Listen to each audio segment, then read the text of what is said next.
तो फ्रेंड्स हम लोग आज पढ़ेंगे मॉडर्न हिस्ट्री के क्वेश्चन। तो देखिएगा आज का पहला क्वेश्चन है, जितने भी बीपीएससी में पूछे गए अभी तक प्रीवियस ईयर वो सारे क्वेश्चन हम लोग पढ़ रहे हैं।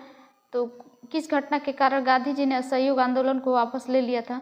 तो किस घटना के कारण गांधी जी ने असहयोग आंदोलन को वापस ले लिया था? तो चौरी चौरा कांड के कारण। चौरी चौरा कांड कब हुआ था? तो 4 फरवरी 1922 ईस्वी को हुआ था।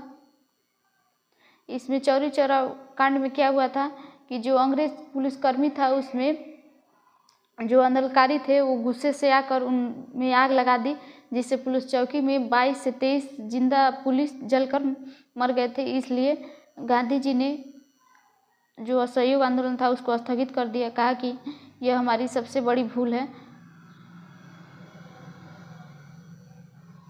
इसका एक्सप्लेनेशन में दिया है कि 4 फरवरी 1922 को हुए चौरी चौरा कांड से दुखी होकर, क्षुब्ध मतलब होता है दुखी होकर, गांधी जी ने असहयोग आंदोलन को वापस ले लिया और 12 फरवरी 1922 को जो बारदोली में हुआ कांग्रेस का बैठक उसमें उसको स्थगित करने का निर्णय लिया। आंदोलन समाप्त करने के अपने निर्णय के बारे में गांधी जी ने कहा था, यंग इंडिया में लिखा कि आंदोलन हिंसक होने से बचाने के लिए मैं एक हर अपमान और हर यंत्रपूर्ण बहिष्कार यहाँ तक कि मौत भी सहने को तैयार हूँ। यानी कि मेरे रहते या मेरे आंदोलन में हिंसा कभी नहीं हो सकती। अगला क्वेश्चन है कि असहयोग आंदोलन के दौरान किसने पटना कॉलेज छोड़ा जबकि उसकी परीक्षा केवल 20 दिन ही बची थी? तो किसने छोड़ा था? जयप्रकाश नारायण जी ने छोड़ा था। इसका आंसर ऑप्शन सी हो जाएगा। वो बिहार के सागर के सिताबदीरा में इनका जन्म हुआ था और यह सेनानी जयप्रकाश नारायण जी असहयोग आंदोलन के दौरान पटना कॉलेज छोड़ दिए थे और उन्होंने परीक्षा में अभी कितना दिन बचा था? तो 20 दिन बचा था, फिर भी छोड़कर और उन्होंने ये आंदोलन में भाग ले लिया था। कांग्रेस द्वारा संचालित विद्यापीठ में प्रवेश किया।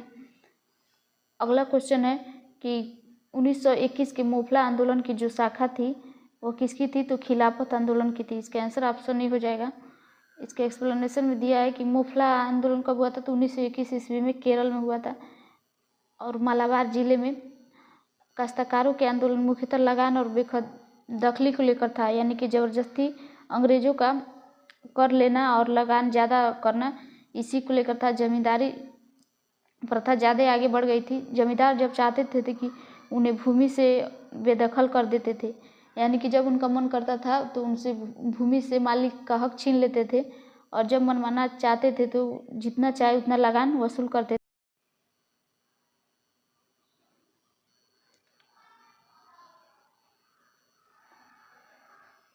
खिलाफत आंदोलन ज़्यादा आगे बढ़ रहा था और हालात ये हो गया था कि खिलाफत आंदोलन और जो काश्तकार की बैठक थी उसमें फ़र्क करना मुश्किल हो गया था।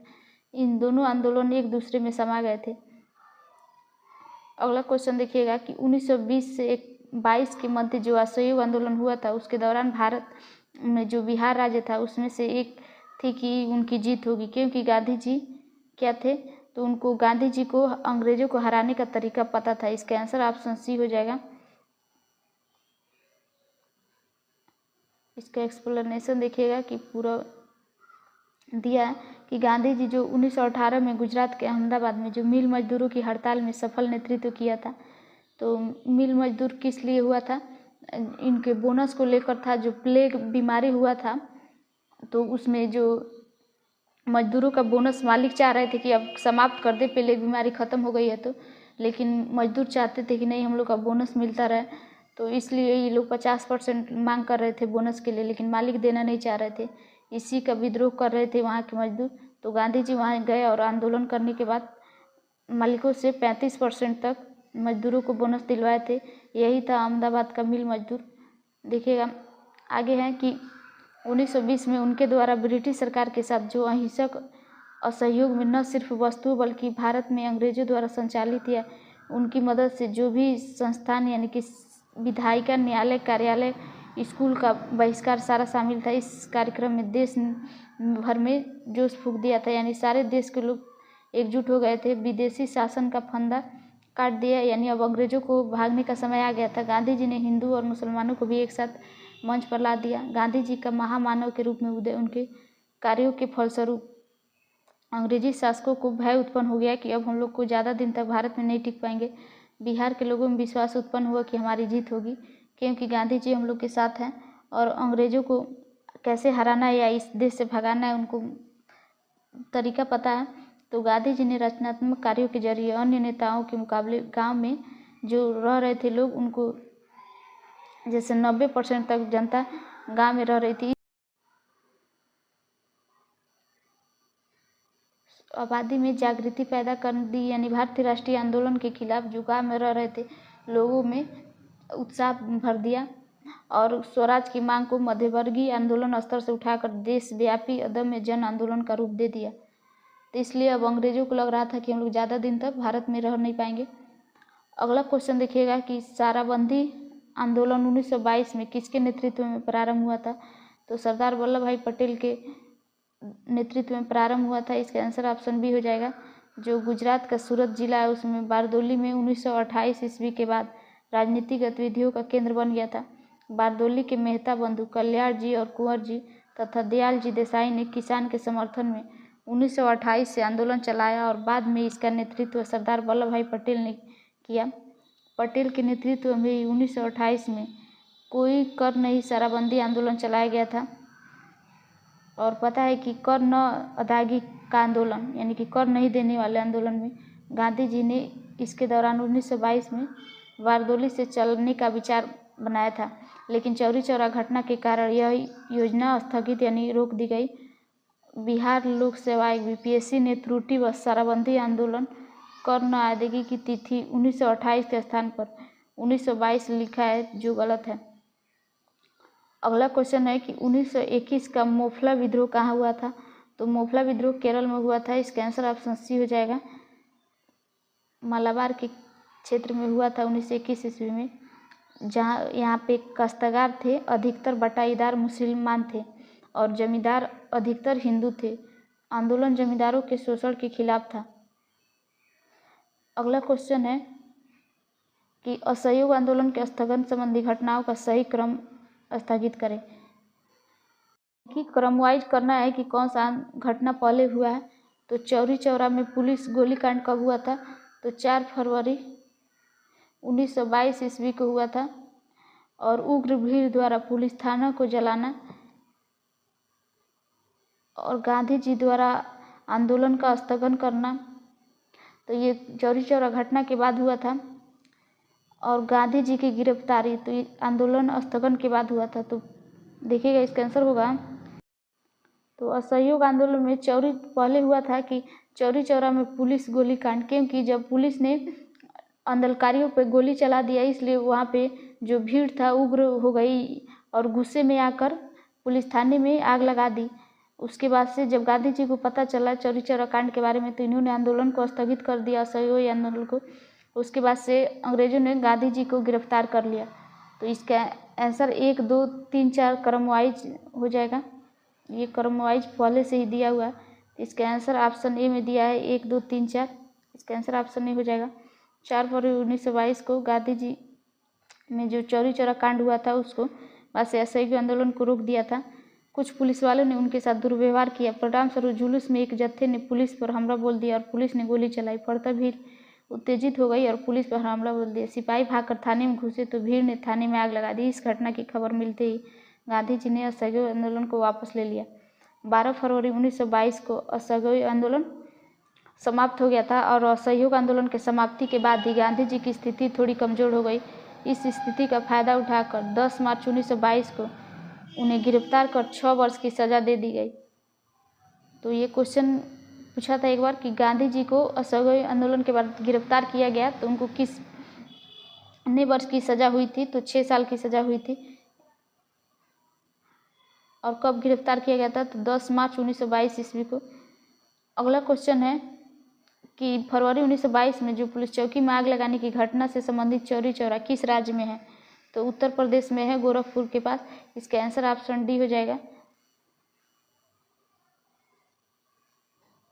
उत्तर प्रदेश के गोरखपुर जिले में चौरी चौरा नामक स्थान पर 4 फरवरी 1922 को प्रदर्शनकारियों ने जो पुलिस चौकी में आग लगा दी थी।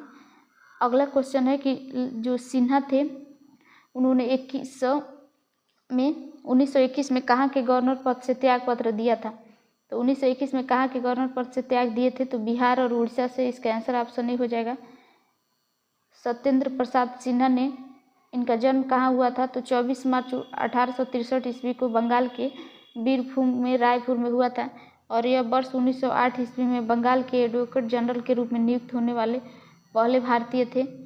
सत्येंद्र प्रसाद सिन्हा एडवोकेट जनरल नियुक्त होने वाले पहले भारतीय थे। आप लोग याद कर लेंगे, ये क्वेश्चन पूछता है कि वो पहले भारतीय कौन थे जिन्होंने एडवोकेट जनरल के रूप में नियुक्त हुए थे, तो सत्येंद्र प्रसाद सिन्हा हो जाएंगे। इनकी वायसराय की काउंसिल में कानूनी सदस्य के रूप में शामिल किया गया। 1920 में बिहार और उड़ीसा के गवर्नर नियुक्त हुए, जो प्रशासन में उच्च पद प्राप्त करने वाले पहले भारतीय थे।